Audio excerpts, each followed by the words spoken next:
Bonjour, nous sommes aujourd'hui en compagnie de Europe Israël et de Jean-Marc. Bonjour. Bonjour. Alors, vous êtes aujourd'hui devant l'UNESCO donc, pour une manifestation contre la déjudéisation de Jérusalem. Alors, la plupart des internautes auront peut-être eu l'impression du contraire. Pourriez-vous nous expliquer ce que vous entendez par déjudéisation de Jérusalem ? Alors, avant de parler, à proprement parler de la déjudaïsation de Jérusalem, l'UNESCO a à diverses reprises, ça remonte à 35 ans la première fois, s'en est pris au caractère juif de toute la Terre Sainte, de tout Israël. Notamment en 2010, en déjudaïsant le caveau des patriarches et le tombeau de Rachel, qui faisait partie du patrimoine juif. Et donc l'UNESCO a décidé de l'ôter du patrimoine juif pour en faire, pour l'attribuer au patrimoine musulman en faisant une mosquée. Mosquée qui est toute récente puisqu'elle a 20 ans. Voilà. Donc c'était un des premiers actes de déjudéisation de la Terre Sainte. Et là récemment, on a découvert que lors du The World Project, en collaboration avec Google, sur le site du World Project, Jérusalem est décrit comme une ville sainte essentiellement musulmane, et le Kotel, le mur des lamentations, qui est le lieu le plus saint du judaïsme, n'est plus considéré comme un lieu saint, mais comme un simple lieu de séparation, un mur de séparation entre les diverses cultures. Voilà. D'accord. Donc ça ne concerne pas les lieux d'habitation, mais vraiment les lieux saints. Oui, on parle que des lieux saints. Je vous rappelle que l'UNESCO est chargée du patrimoine culturel et historique mondial. D'accord. Donc la seconde question, c'était également, puisque nous sommes venus vous interviewer à votre invitation, et notamment par rapport à l'affaire Oberlin. Donc est-ce que vous pourriez nous en donner un petit peu votre version, et vous dire pourquoi vous avez souhaité que nous vous interviewons là-dessus ? Alors, l'affaire Oberlin est une sombre affaire, à mon avis. D'après les étudiants de Paris-Bichat, Monsieur Oberlin, Christophe Oberlin, qui est notoirement connu pour être un pro-palestinien, puisqu'il a écrit plusieurs livres en faveur de Gaza et du Hamas, lors d'un examen qui s'est déroulé il y a une semaine à peu près, un peu plus, a posé comme question à ses étudiants, voilà, on vous amène 22 cadavres, si mes souvenirs sont bons, appartenant à la même famille, qualifiez-les de soit crimes de guerre, crimes contre l'humanité ou génocide. Donc c'est un peu fort de café de ne laisser aux étudiants que cette hypothèse possible, sachant que les instances internationales n'ont pas qualifié ni de crime de guerre, ni de génocide, ni de crime contre l'humanité. D'accord. Alors, puisque nous avons interviewé M. Oberlin, donc ce qu'il nous a expliqué, c'était que la question, c'était pas un QCM réponse A, B, C, mais c'était plutôt quelque chose où il fallait argumenter et expliquer s'il y avait des combattants du Hamas près de la famille, alors effectivement c'est entre guillemets moins une bavure. S'il n'y avait pas de combattants, donc c'était plutôt argumenter en fonction du droit international en fait. Oui, justement, ce monsieur Oberlin qui fait croire à un argumentaire en droit international, il ne connaît pas grand-chose, puisque si nous avons publié un long article écrit par des grands juristes internationaux, notamment de Human Watch, sur le droit international, l'état du droit international sur ce qui s'est passé à Gaza en 2008. Aucune de ces qualifications n'a été retenue. Les victimes civiles, il n'y en a eu que 372, c'est le chiffre exact, accepté par le Hamas, et non 1500 comme on l'a lu à l'époque dans tous les médias, y compris sur vos sites. Il n'y a pas eu 1500 victimes civiles, il y a eu 372 victimes civiles qui sont des victimes collatérales malheureusement, comme il y en a dans tous les conflits. Je vous rappelle que dans le même temps, l'OTAN en Afghanistan a fait plus de 2800 morts civils en bombardant des villages afghans, et qu'aucun pro-palestinien, ni M. Oberlin, ni M. Stéphane Hessel, ni même tous vos sites n'en ont parlé. Voilà. Alors, je fais une petite rectification. Nous, déjà, au regard du droit international, les dommages collatéraux, ça n'existe pas. Donc, c'est ce qui explique notamment Oberlin dans son interview qu'il nous a accordé. Le dommage collatéraux, c'est un terme qui n'existe pas dans le droit international. Non, le droit international dit que ce sont des victimes civiles, point à la ligne. Il est communément appelées, qu'on appelle communément victimes collatérales. Mais en aucun cas, ni les qualificatifs de crimes de guerre, de génocide ou de crimes contre l'humanité n'a été retenu par aucune instance internationale contre Israël. Jamais de toute l'histoire des conflits israélo-arabes ou israélo-palestiniens. J'aimerais savoir de quelle façon, Monsieur Oberlin, et vous-même qualifiez les tirs de roquettes qui ont lieu en ce moment même, à la minute où je vous parle, sur Ashkelon et sur Ashdod, par les islamistes du Hamas. Il y a eu plusieurs blessés, plusieurs morts, plus de 100 roquettes et missiles Grad ont été tirés en 48 heures. J'aimerais savoir comment, Monsieur Oberlin, et comment vous-même vous les qualifiez. Donc, puisque vous nous interpellez, d'abord vous nous avez interpellé par rapport à l'Afghanistan. Nous avons une position toujours très très claire par rapport à tout ce qui est ingérence militaire, que ce soit en Libye, en Irak, en Afghanistan et ailleurs. Nous sommes contre toute ingérence militaire et donc forcément contre tous ces débordements où il y a des civils qui sont tués. Oui, je retiens juste que la plupart des pro-palestiniens n'en ont qu'après Israël, alors que dans le même temps, Bachar el-Assad a tué plus de 15 000 personnes. Je ne vois dans Paris aucune manifestation, alors que lors de l'opération Pont Durci, on a vu dans toutes les capitales européennes des immenses manifestations contre Israël, en disant il y a eu 1500 morts, 5000 blessés. Moralité, il y a que 372 morts. C'est 372 de trop, certes. Mais on connaît aussi les techniques du Hamas qui utilisent la population civile comme bouclier humain. On sait que le Hamas prend des enfants et s'en sert comme bouclier humain. Et que malheureusement, il y a toujours des victimes civiles. Pour parler de l'opération de Gaza, puisque Oberlin, c'est de ça dont il parlait, ce monsieur est très mal informé de l'opération sur Gaza. L'armée israélienne Tsahal a envoyé des messages, a téléphoné à toutes les maisons, a envoyé des textos, a envoyé par hélicoptère des papiers en disant « Attention, sortez, nous risquons d'arriver, nous risquons de tirer ». Tous les missiles tirés, toute la population civile a été prévenue à l'avance. C'est la seule opération dans le monde qui a fait l'objet par l'armée qui attaquait d'une telle prévenance envers les civils. Il y a un colonel de l'armée australienne, si mes souvenirs sont bons, qui a pris la parole à l'ONU en disant « C'est scandaleux de s'en prendre à Israël. Israël est le seul pays au monde à avoir pris autant de précautions pour épargner les civils. » Alors vous avez évoqué la Syrie et Bachar el-Assad, donc je ne sais pas si vous avez eu le temps de regarder en détail notre site, mais nous essayons de donner la parole aussi bien aux anti qu'aux pro-Bachar el-Assad, ou même ceux qui n'ont pas de position vis-à-vis de lui. Et donc c'est vrai qu'on a plus de mal à trouver des anti-Bachar el-Assad en France qui souhaiteraient une intervention armée, plutôt que des anti-Bachar el-Assad qui souhaiteraient, vous voyez ce que je veux dire.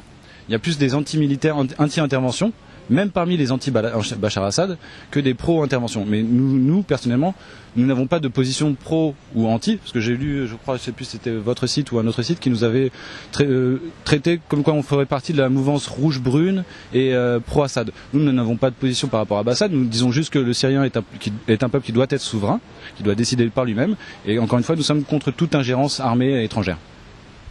Bon, moi, je n'ai rien à dire sur vos positions. Je répète ce que je dis. Quand il s'agit d'Israël et des Palestiniens, on voit tout le monde dehors. Quand il s'agit des civils syriens, des civils libyens, des civils soudanais, il faut savoir qu'au Soudan, on a exterminé 1 million de personnes. Je ne vois aucune manifestation pour soutenir tous ces peuples. En dehors de nous, les Juifs, on est toujours là. En dehors des pro-israéliens qui défendons toujours, je ne vois jamais tous ces pro-palestiniens qui sont en fait instrumentalisés par les islamistes radicaux. On sait que la plupart des associations pro-palestiniennes sont subventionnées directement ou indirectement par des groupes islamistes. J'en ai les preuves, on les publiera.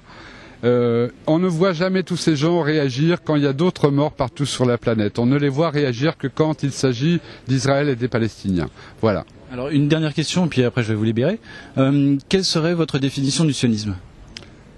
Le sionisme est une grande et belle idéologie et à ma connaissance c'est la seule qui a réussi et qui continue à réussir puisque l'État d'Israël existe, il a 64 ans maintenant. C'est l'idée d'un foyer national pour tous les juifs du monde entier qui, je vous le rappelle avant, étaient victimes d'oppression, d'extermination. Depuis qu'Israël existe, les juifs ne rasent plus les murs, les juifs n'ont plus peur de dire qu'ils sont juifs. Et votre définition de l'antisionisme ? La définition de l'antisionisme est simple. Quoi qu'en disent tous ces intellectuels ou prétendus intellectuels style Stéphane Hessel, dès lors où on nie au peuple juif le droit d'exister sur une terre qui lui appartient, d'avoir son propre État, on est un antisémite. Donc l'antisionisme primaire est du pur antisémitisme. Pourquoi n'importe quelle nation dans le monde aurait droit à un État, sauf le peuple juif? Je ne vais pas vous refaire l'historique de ce qui lie le peuple juif à la terre d'Israël. Ça fait plus de 4000 ans que le peuple juif est lié directement à cette terre. Qu'on veuille nous refuser à nous le droit d'avoir notre patrie est un pur scandale. C'est de l'antisémitisme pur qui se véhicule sous une autre forme. D'accord. Donc l'antisémitisme, ce n'est pas juste la haine des juifs, c'est également la haine, en tout cas, juste être contre un État pour les juifs, un État juif, c'est pour vous déjà une forme de haine de juifs. C'est simple. Avant, il était, on pouvait très bien s'afficher comme antisémite, c'était de bon ton. Depuis la Shoah, c'est beaucoup plus difficile de dire je suis antisémite.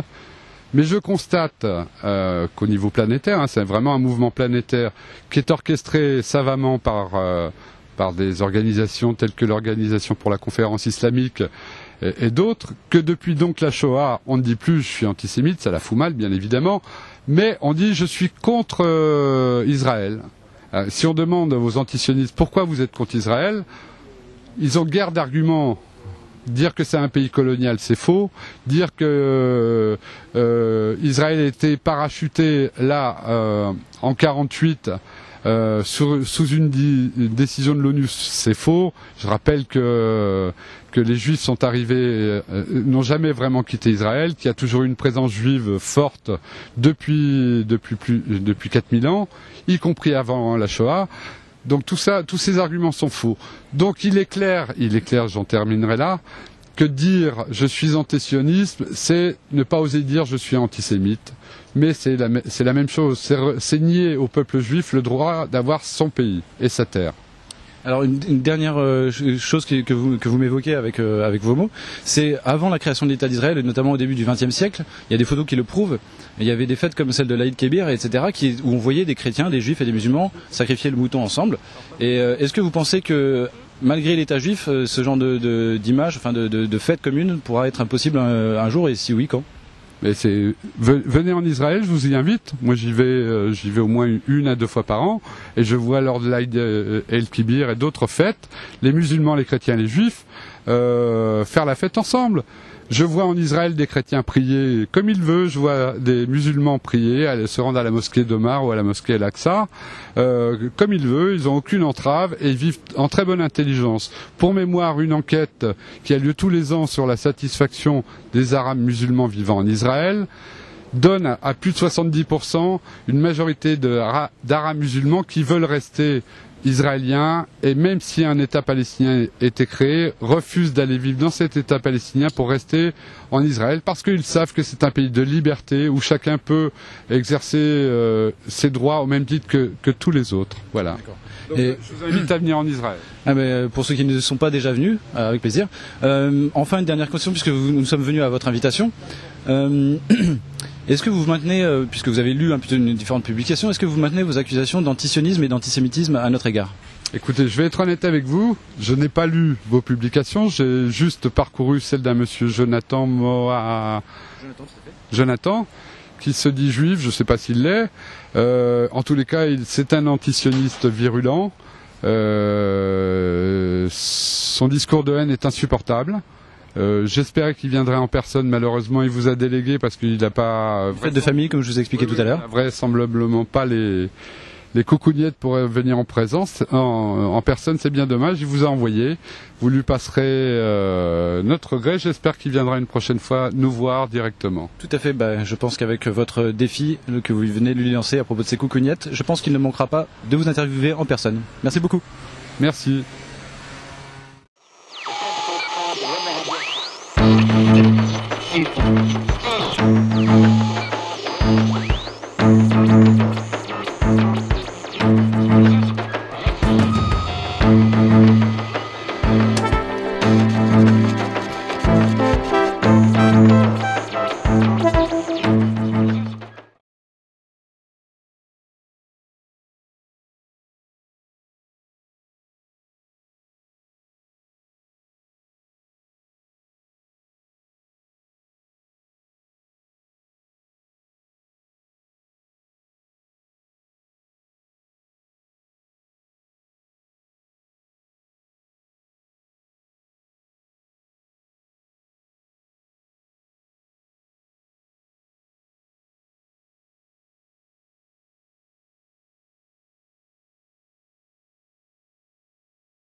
Institute.